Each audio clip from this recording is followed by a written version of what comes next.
എൻ്റെ പേര് ശ്രുതി എന്നാണ്. ഞാനൊരു 2 years ബാക്ക് ഹെയർ കളർ ചെയ്തിട്ടുണ്ടായിരുന്നു. അതുപോലെ തന്നെ സ്മൂത്തനിങ് ഒക്കെ ചെയ്തിട്ടുണ്ടായിരുന്നു.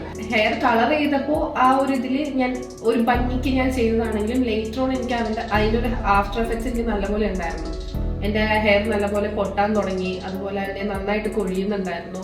എൻ്റെ തലയിൽ എത്രത്തോളം ഡാൻഡ്രഫ് ഉണ്ടെന്നും എൻ്റെ തലയിൽ എത്രത്തോളം സ്പ്ലിറ്റൻസ് ആയിട്ടുള്ള ഹെയർ ഉണ്ടെന്നും അതുപോലെ തന്നെ എത്രയൊക്കെ ഡാമേജ് ആയി ഫ്രിസി ആയി കിടക്കുന്ന എൻ്റെ ഹെയർ അങ്ങനെയാണെന്നുള്ളത് ഞാൻ കാണുന്നത് ഇന്നലെ എൻ്റെ തലയിൽ പ്രോട്ടീൻ ട്രീറ്റ്മെന്റ് എടുത്തു. അത് ഇവിടെ കൊച്ചിലാട്ട് ഹോമിയോ കെയറിൽ വന്ന് ക്ലിനിക്കിൽ ഡോക്ടർ അനുഷ ഡോക്ടറിന്റെ ഹെൽപ്പോടെയാണ് ഞാൻ അത് ചെയ്തത്. ഇന്നലെ വന്നു എൻ്റെ തലയിൽ എത്ര ആഫ്റ്ററും ബിഫോർ ആൻഡ് ആഫ്റ്റർ ഒരു ക്ലിപ്പും കാര്യങ്ങളൊക്കെ എനിക്ക് ഡോക്ടർ കാണിച്ചു തന്നു.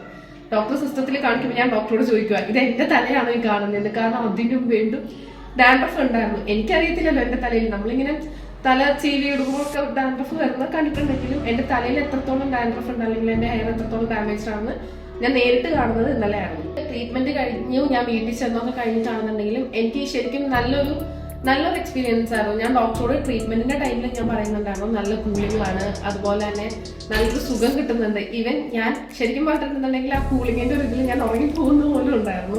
ആൻഡ് വീട്ടിൽ ചെന്നിട്ടാണെന്നുണ്ടെങ്കിലും ഇപ്പൊ അത് കഴിഞ്ഞിട്ട് സാധാരണ എൻ്റെ ഒരു ഹെയർ വാഷ് കഴിയുമ്പോഴത്തേക്ക് ഞാൻ തല ഒന്ന് ജസ്റ്റ് കോംപ് ചെയ്ത് നോക്കുമ്പോഴാണെങ്കിലും എനിക്ക് ഡാൻഡ്രഫ് ഇളകി വരുന്ന കാണാൻ പറ്റുമായിരുന്നു. ഇന്നിപ്പോഴും എൻ്റെ ഹെയർ തീരെ ഫ്രിസിയല്ല, ഡാൻഡ്രഫ് കാര്യമായിട്ടില്ല, അതുപോലെ തന്നെ ഹെയർ കൊഴിഞ്ഞിട്ടില്ല. ഇന്നലെ ഹെയർ വാഷിന്റെ സമയത്ത് ഒരിച്ചിരി ഹെയർ കൊഴിഞ്ഞല്ലാണ്ട് ഇന്ന് കോംപ് ചെയ്തപ്പോഴാണെങ്കിലൊന്നും ഹെയർ കൊഴിഞ്ഞിട്ടില്ല. സോ ഈ ഒരു പ്രോട്ടീൻ ട്രീറ്റ്മെന്റിൽ ഞാൻ സാറ്റിസ്ഫൈഡ് ആണ്, ഹാപ്പിയാണ്.